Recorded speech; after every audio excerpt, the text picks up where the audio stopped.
T'es en période de partiel et tu stresses, t'as pas assez bossé ou révisé? Peut-être que tu as profité de tes vacances pour faire autre chose, pour pouvoir profiter de ta famille ou faire d'autres choses beaucoup plus intéressantes. Ou bien peut-être que tu penses tout simplement que tu n'as pas assez révisé. Et c'est pas grave, il est jamais trop tard. Là, tu vas rentrer dans le mode survie.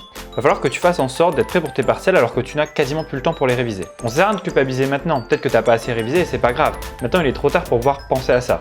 Arrête de culpabiliser et pense plutôt à l'énergie que tu vas devoir mettre pour pouvoir réviser pendant ces derniers moments où tu vas pouvoir réviser tes partiels. Bon allez, on va voir comment faire pour que tu puisses en sortir. C'est parti!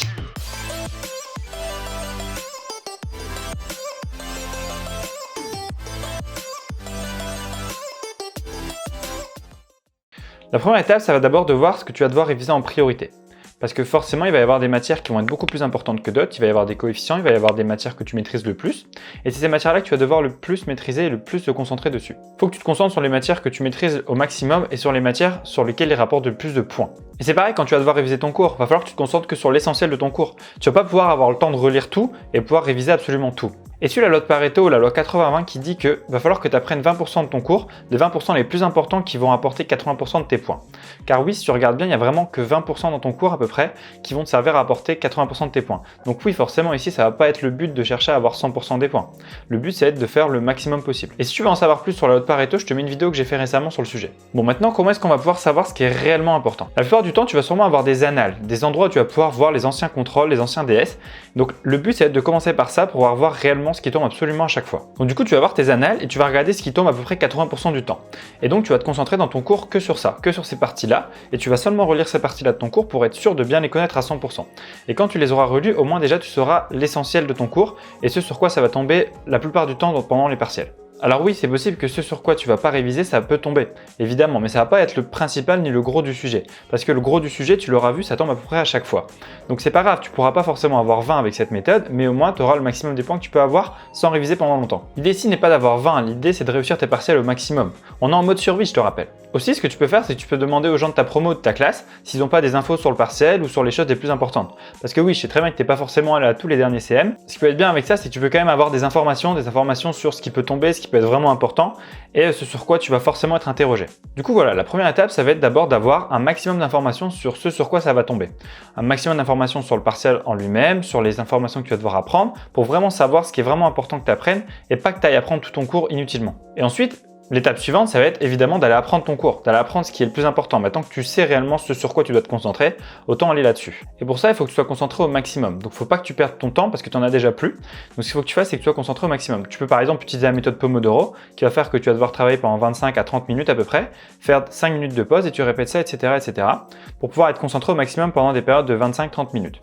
Donc ça, je t'en fais une vidéo bientôt sur le sujet pour pouvoir en parler beaucoup plus précisément. Il faut que tu sois focus à fond, faut pas que tu te déconcentres, donc faut pas qu'il y ait de distractions. Donc les distractions, tu les dégages, tout ce qui peut te distraire, tu les enlèves. Si par exemple ton téléphone te distrait, tu le mets dans une autre pièce et tu le reprendras quand tu feras des pauses.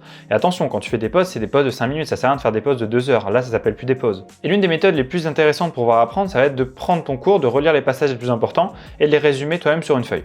Et si tu as un peu de temps, ce que tu fais, c'est que tu vas prendre un autre cours, tu vas réviser un autre cours, etc., etc. Et à la fin, ce que tu vas faire, c'est que tu vas prendre une feuille blanche et tu vas mettre sur le papier tout ce que tu sais sur les cours que tu as révisés. Donc tu vas prendre une feuille, tu vas noter tout ce que tu sais, toutes les formules que tu dois apprendre, tout ce que tu sais en fait sur le sujet que tu as appris, tu le notes. Et après, tu vas vérifier si tu avais bon ou pas. Comme ça va te permettre de savoir vraiment si tu as bien retenu l'essentiel ou pas. Et si tu n'as pas retenu certaines choses, c'est pas grave, bah, tu les relis et tu recommences. Etc. jusqu'à la fin. Bon là, normalement, tu connais à peu près l'essentiel de ton cours. On arrive à peu près à la veille de ton partiel. Ce que tu vas faire, c'est que tu vas commencer à stresser, tu vas bosser toute la nuit jusqu'à ce que tu puisses plus vraiment tenir et tu vas aller t'endormir et après demain, tu vas avoir ton partiel. Très mauvaise idée. Déjà, arrête de te mettre la pression. C'est certes un partiel, mais c'est pas forcément la chose la plus importante. Déjà, tu vas avoir beaucoup de partiels, tu vas avoir plusieurs matières, tu vas avoir plusieurs notes. Donc ça sert à rien de te concentrer seulement sur un seul partiel et ça sert à rien de te stresser seulement juste pour ça. Détends-toi, ça va aller beaucoup mieux en plus si t'es détendu. Ensuite, et l'un des points les plus importants, ça va être le sommeil. Si tu prends pas assez de temps pour dormir, le problème c'est que le lendemain tu vas pas du tout être assez concentré pendant ton partiel et tu vas forcément le rater beaucoup plus facilement. L'idée c'est que si tu n'as pas assez de sommeil, tu n'arriveras pas à retenir tout ce que tu as appris la veille et donc du coup tu n'arriveras pas à tout remettre sur le papier. Alors oui, tu vas me dire que si tu apprends ton cours pendant toute la nuit, forcément oui tu vas pouvoir apprendre beaucoup plus de données, mais le problème c'est que si tu n'as pas assez de sommeil, ton cerveau va pas pouvoir l'assimiler et le lendemain quand tu seras pas assez concentré pour pouvoir travailler, bah, tu te souviendras d'absolument rien. Donc autant en apprendre moins et te coucher beaucoup plus tôt que d'en apprendre plus et te coucher beaucoup plus tard, parce que si on apprend moins, au moins tu sauras absolument tous ces trucs. Si on apprend moins, forcément forcément, moins tu les connaîtras. Tandis que si tu en apprends plus, au final, si tu dors pas assez, le lendemain, tu ne connaîtras pas du tout ton cours et peut-être que tu vas en retenir que 10%. Et le problème avec ça, c'est que du coup, tu n'arriveras même pas à les remettre sur le papier. Et maintenant, on arrive à l'étape fatidique, l'étape du partiel. Donc là, tu es devant ta copie ou devant ton ordinateur et tu dois remettre toutes les connaissances que tu as appris la veille ou les derniers jours. Déjà, panique pas si tu ne te souviens plus forcément de la réponse à la question 2, c'est pas grave. Tu peux pas non plus avoir tout retenu. L'idée, c'est d'en retenir le maximum. Donc ça sert à rien de paniquer parce que si tu paniques, tu vas encore moins t'en sortir pour les questions d'après. Donc prends une grande inspiration et continue, fais ton maximum, avance. C'est pas grave si t'arrives pas à tout. Fais ton maximum, ça sera déjà très bien. Voilà, donc normalement, si t'as tout bien suivi, tu vas pouvoir t'en sortir pour pouvoir réviser tes partiels à la dernière minute. C'est-à-dire quand tu es dans le mode survie. Et la toute dernière étape pour pouvoir réussir, c'est de t'abonner à cette chaîne pour pouvoir avoir beaucoup plus de contenu sur le sujet et pour pouvoir réussir mieux en bossant beaucoup moins. Et si tu veux en savoir plus, je te laisse un lien dans la description qui va te permettre donc d'en apprendre beaucoup plus. C'est pour rejoindre mon groupe privé. Donc en fait, tu as juste à rentrer ton adresse email et donc tu vas recevoir plein de méthodes et des e-books pour voir beaucoup moins procrastiner, apprendre beaucoup plus vite et perdre beaucoup moins de ton temps. Et si cette vidéo t'a aidé, fais-le moi savoir en me laissant un pouce bleu et en la partageant. Et je te souhaite bon courage pour tes partiels si t'en as et nous on se retrouve la prochaine fois. Ciao!